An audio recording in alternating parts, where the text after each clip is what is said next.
बाल गोपाल बच्चों को लेकर के एक बार भगवान कहीं बिहार पर गए थे, तो भगवान ने बाल बच्चों का भैया तुम अब सब खेलो, हम यहाँ बैठ कर के विश्राम कर रहे। तो सब बाल गोपाल भगवान के वंश के बालक खेलने लगे। खेलते खेलते उन्होंने देखा एक कुआं में एक बड़ा भारी गिरगिट पड़ा हुआ है, बड़ा विशाल गिरगिट पड़ा हुआ है।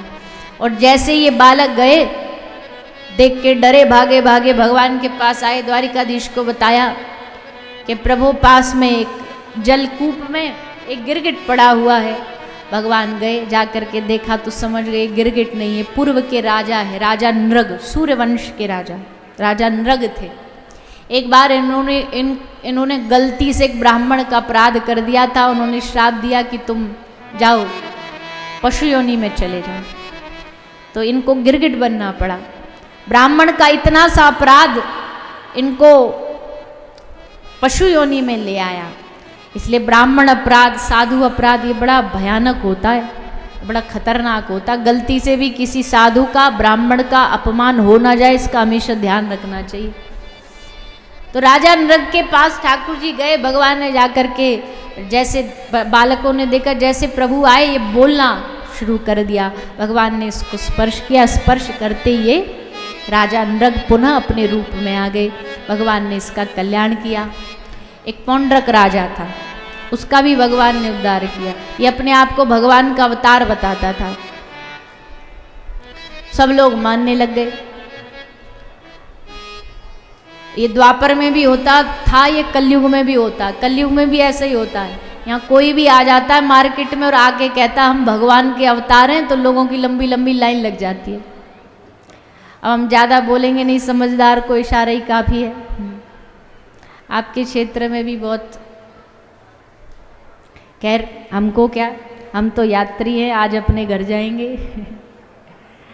पर भैया इंसान को इंसान ही रहने दो, पहले इंसान तो बन जान दो, भगवान तो जब बनाना बावरे हुए। और मैयाओं का तो पूछो मत, धर्म कर्म में खूब आगे रहती है मैया, पर ऐसे कामों में भी बड़ी आगे रहती है। बाबा जी नहीं, भगवान जी के चरणों में लौट जाएंगी एकदम। अरे भैया भगवान को इतने सरल सस्ते हैं कि कहीं भी गली मोहल्ले में घूमते फिरेंगे। हर कोई तीसरा आदमी आता है, कहता हम देवी हैं, हम देवता हैं, और तुम मानने लग जाते हो। देखो भाई हम तो सीधी स्पष्ट बात कहते हैं, उनकी दुकान तो तब चलेगी ना जब ग्राहक होंगे। जब ग्राहक ही नहीं होंगे तो कहाँ से दुकान चलेगी। ग्राहकों को सावधान रहना पड़ेगा। बाजार में नकली चीज तभी तक बिकती है जब तक ग्राहकों को असली की पहचान नहीं होगी। इसलिए जागो ग्राहक जागो। शब्द बड़ा आपको नहीं अच्छा लगेगा, पर हम ये समझाने के लिए कह रहे हैं कि किसी को भी भगवान की पदवी पे मत बिठा दिया करो, क्योंकि जब वो फिर लुढ़कते हैं ना वहाँ से, तो फिर पूरे ह्रास जो होता है, नाश जो होता है, या बदनामी जो होती है, वो उस व्यक्ति की नहीं होती, पूरे धर्म की होती है। पूरे सनातन पर उंगलियां उठाई जाती है।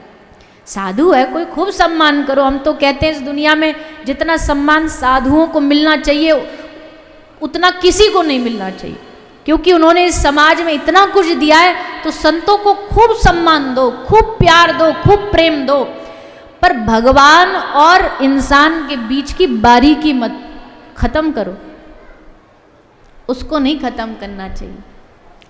कोई देवी आ जाती है, हर तीसरे चौथे गांव में प्रकट हो जाती है, सब लोग राजी हो जाते हैं, जी देवी प्रकट हो गई। ऐसे कहीं देवी थोड़ी। अच्छा, ये कई बोलते हमारे शरीर में देवी चढ़ गई। अब पता नहीं ये क्या सिस्टम है, हमको तो आज तक समझ आया नहीं। क्यों, हमको तो ऐसा लगता है कि एक बार अगर शरीर में कोई देव आ गया ना, पहली बात तो शरीर में इतनी सामर्थ्य है नहीं कि किसी देव को अपने शरीर में धारण कर सके, नहीं है शरीर में सामर्थ्य। और अगर एक बार आ गया तो फिर ये शरीर संसार के लायक नहीं बचेगा। देवी देवता क्या तुमने इतने सस्ते समझ रखे किसी के शरीर में प्रवेश कर जाएंगे। कथा में भी हमको ऐसे चांस पड़ जाते हैं, वो भजन गाते गाते एकदम उनको देवी चढ़ जाती है, फिर हमको बोलते रुक जाओ देवी माता को नाचने दो। हमने कहा ये अपना नाचेंगी, हम अपना गाएंगे, हम नहीं रुकेंगे। अब हमको तो ऐसे लगता है जब आदमी भाव में डूब जाता है तो उसे होश नहीं रहता, एकदम वो हो जाता, वो हम मानते।